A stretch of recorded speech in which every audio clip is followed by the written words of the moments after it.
throwbacks.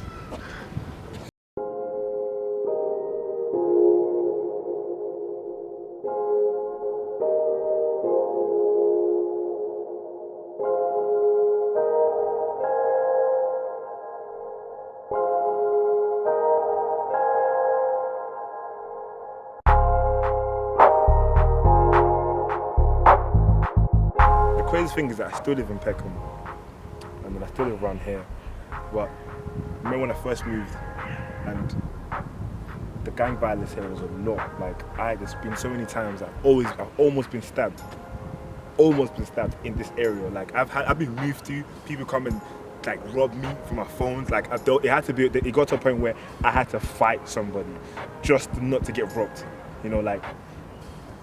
But when you grow up and you see the transition and you see the mistakes and you understand what was happening, you know, a lot of people lack direction in these areas, you know. But I always made sure that the people I hang around with were not people who used to chill on ends. And I say chill on ends because that's what a lot of people do. Just wake up in the morning, smoke and chill on ends. And the people I made sure that I stuck around with, definitely not. And it's so important.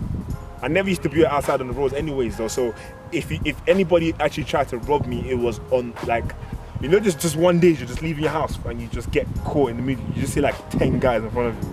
They know it's finished. And one thing I always remember from this area, like, I remember one time a guy told me, you see, there are a lot of people who watch you that you don't know. There are a lot of people who you inspire. And this is just a random stranger. I did not know this guy. He was like, you know, we see the way you dress, we see the way you carry yourself. There are a lot of people who look up to you and don't stop. You know, it's very crazy when you don't know somebody and they just bless you with that amazing feeling. And that's what really I like to replicate in people's lives, that feeling of, you know what, I don't have to know you, but I can definitely tell you that you've got something to offer. So, like, that resided with me so much, you know. He just told me, like, you have so much things to offer, man, and just keep going. So I'll always remember that from this area, definitely.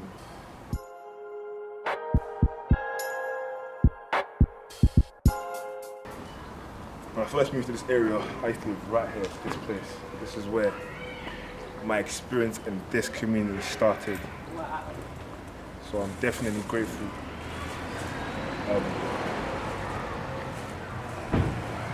You know, a lot of experiences, a lot of memories in this place, this particular house as well. This is where it started, this right here.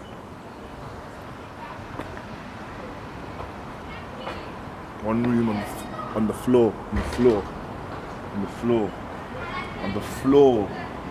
I'm not where we want to be. I'm not where I want to be yet. But see here, on the floor, me and my dad and my bro on the floor. I used to sleep on the floor. And that was a big view. Like, not even, we're not talking, this is like reality. That was like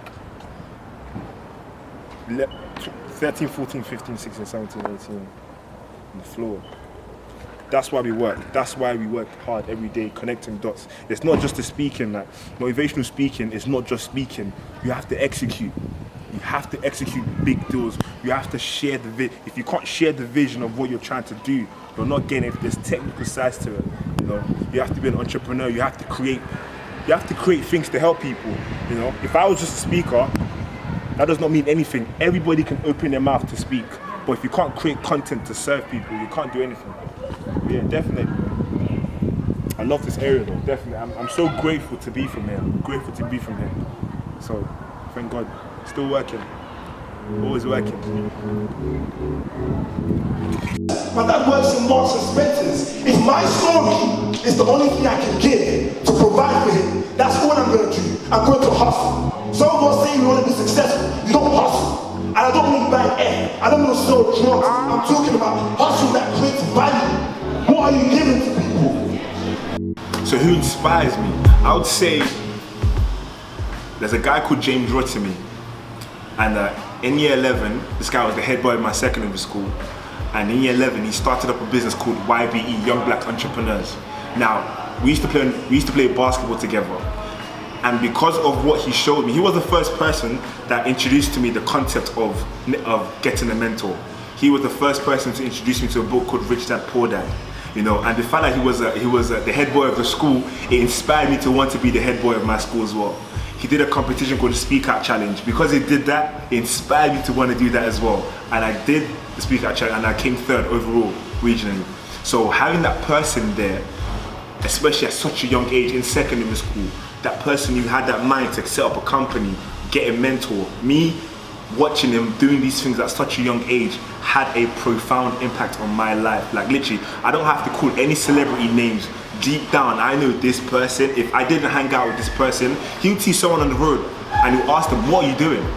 Having that curious nature. If I didn't hang out with this person, I wouldn't be who I am today. I would not be Richard the Motivational Speaker. I would not be that person at all.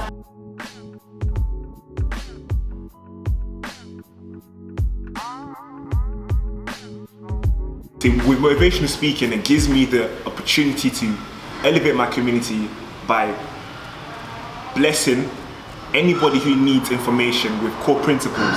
And I believe these principles will give you the courage and confidence to take action on your dreams. For example, you're designed for greatness, or your dream is possible. There's little things that people need to hear. These things, like no matter where you're from, you are blessed with skills. You can have more because you can become more.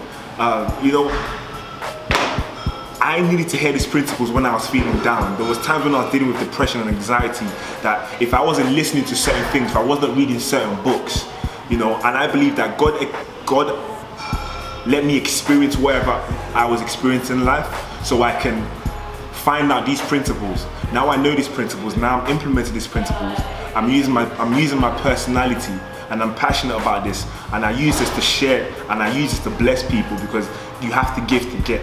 This is what I'm giving people, using my information, using the knowledge I have with the principles. Exactly, I say principles so much because it's all about principles over emotions. Blessing people with the principles to give them the confidence to take action on their vision.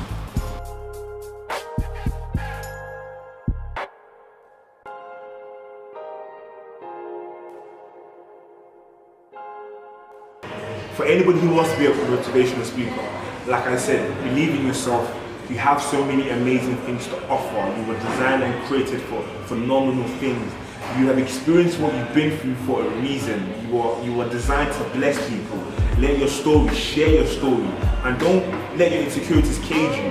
Don't let what people think about you stop you. If you have something to share, if you have a story to share, bless people with it, man. And that's it, man. Literally, step out and get it done.